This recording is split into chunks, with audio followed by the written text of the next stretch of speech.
Okay, I got on my lawyer hat. That means we're going to talk lawyer stuff. Today we're going to talk about some shenanigans with eligibility. And today's object lesson is Joey Aguilar. Joey Aguilar is the 24-year-old quarterback for the Tennessee Volunteers. Let me run you through his history. In 2019, he went to San Francisco City College. That's a JuCo, and he was redshirt. In 2020, that was the COVID year. There was no play at the JuCo level, as I understand it. In 2021 and 2022, he transferred to a different JuCo, Diablo Valley Community College, and he played for 2 years there. Okay. Then he made a move upstream, went to App State, and played there in 2023 and 2024. Okay. So at this point, he's had 2019, 2020, which didn't really count, 2021, 2022, 2023, 2024. We'll take 2020 away because that's a COVID year, okay? Now, he benefited from the Diego Pavia ruling around that got the preliminary injunction for these JuCo athletes so that JuCo years would not count against their NCAA eligibility. So because of that, he was able to transfer to UCLA for 2025. And if you recall, just as he was getting settled in, the whole Nico thing happened. And so Nico and Joey Aguilar just traded places. Nico went from Tennessee to UCLA. Joey went from UCLA to Tennessee. So he played last year at Tennessee. And so he was seeking, and that was his 6th year. Okay. He has been seeking a 7th year of eligibility. Now, the judge earlier this year granted him a temporary restraining order, which prevented the NCAA from executing their eligibility rules against him, which meant that Joey would have been out of eligibility. His preliminary injunction hearing happened late last week, or was ruled on at that point, and the judge said, no, I am not going to grant your preliminary injunction. Joey Aguilar, you are done with college football. Now, he made more than $1 million last year, or this past football season, at the University of Tennessee, and he asserted that he would make between $2 and $4 million this year if he was granted another year of eligibility. Now, for context, according to the draft report, okay, Joey would be a day 3 guy if he got drafted at all. So he's going to get drafted in round 6 or round 7. And day 3 guys are making around league minimum, which is $850,000 a year. So let's not act like that's no money, but in any event. So he was roughly going to make between $850,000 and $1 million a year if he gets drafted on the 3rd day and makes the team. So you contrast that with he made $1 million last year as a collegiate athlete and was going to make at least twice that this year, maybe somewhere between $2 and $4 million. Okay, judge says no. So why did judge says no? So the judge looks at 4 factors, 3 factors really, but 4 factors when determining whether to grant a preliminary injunction. The first factor is irreparable harm to the plaintiff if the injunction is not granted. So Joey Aguilar and his attorneys were obviously arguing that he would be irreparably harmed if he was not entitled to earn this $2 to $4 million. That has to be balanced against the harm and the injury to the defendant if they are not successful.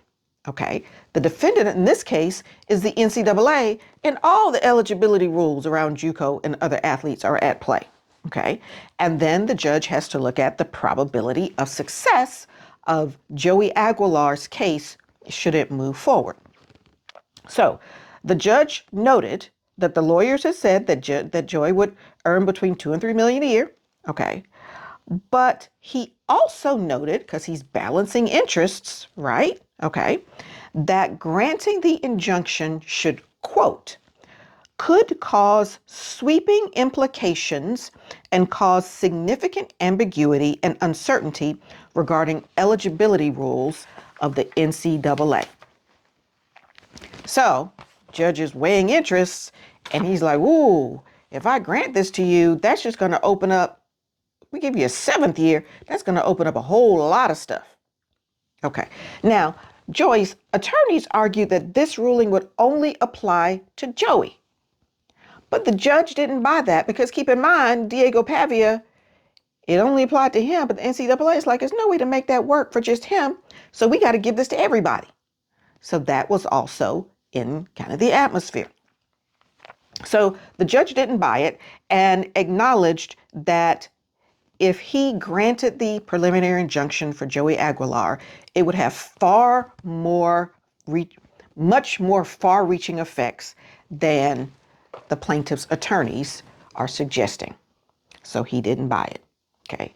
And also, he didn't believe, apparently, that based on the evidence, that Joey Aguilar would actually succeed on the merits of his case if it went forward. So that's interesting because in granting the TRO, he thought he could succeed on the merits, but when he listened to other additional evidence in the preliminary injunction hearing, he did not agree to that. So Joey Aguilar's done. Now, he went to the combine and I guess he's at the combine now. He had surgery, I think, in January for some minor issue with his shoulder. And so he's probably not throwing the ball at the combine, but he's there doing things. Joey Aguilar will be fine.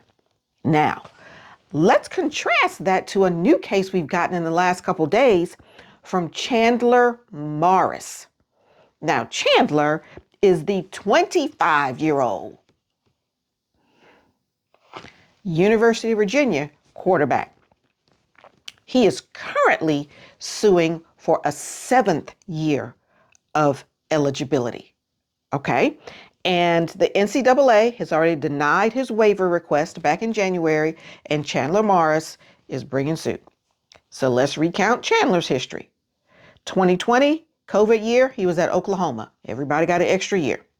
2021, he got a red shirt. 2022, he transferred from Oklahoma to TCU, and he got hurt, only played in 4 games. 2023, he stayed hurt, played in 7 games. And 2024, he transferred to North Texas. He was healthy. 2025, he took UVA all the way to the ACC championship, 1 loss away from playing in the college football playoff. And so a successful campaign his last year out. And so Chandler is arguing that he should have gotten a medical red shirt back in 2022.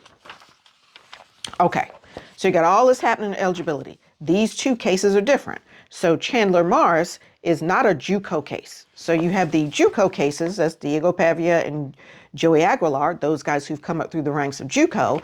And then you have these other guys who are just regular NCAA guys who are looking for waivers, okay, red shirt, medical, hardship waivers to extend their time. Okay.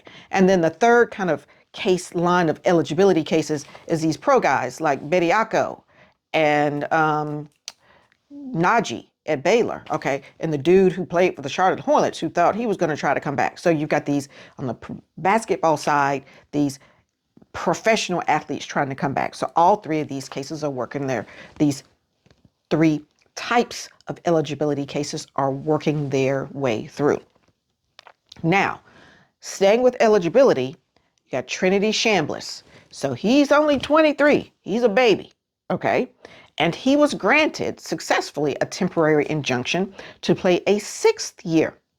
Now, these other 2 guys were looking for year 7. Chambliss successful in year 6. His facts are also different. From 21 to 24, he played at Ferris State, which was D2. It was NCAA D2. Now, he says that he should have gotten a waiver, maybe a medical red shirt back in 2022 for some sort of respiratory condition. And the NCAA had repeatedly like, no, we're not buying that. You didn't get it done then. The documentation was not sufficient. So 2025, he played at Ole Miss, and now he wants to play again at Ole Miss. And he was successful, okay? So his facts are a little bit different. So in each of these cases, we've got slightly different facts that bring these guys to the table, but in all the cases, we got guys trying to hang on because $4 million in 1 year is a whole lot more than $4 million for 4 years once you go to the NFL. If you go to the NFL. Not clear at all whether Chandler Morris would even have an opportunity to go to the NFL. In any event, that's kind of what's going on with eligibility. I'm going to need these guys to stop clogging up the pipes so we can get some of these high school recruits some opportunities. But between now and then, that's the latest on the eligibility front. As always, let me know what you think.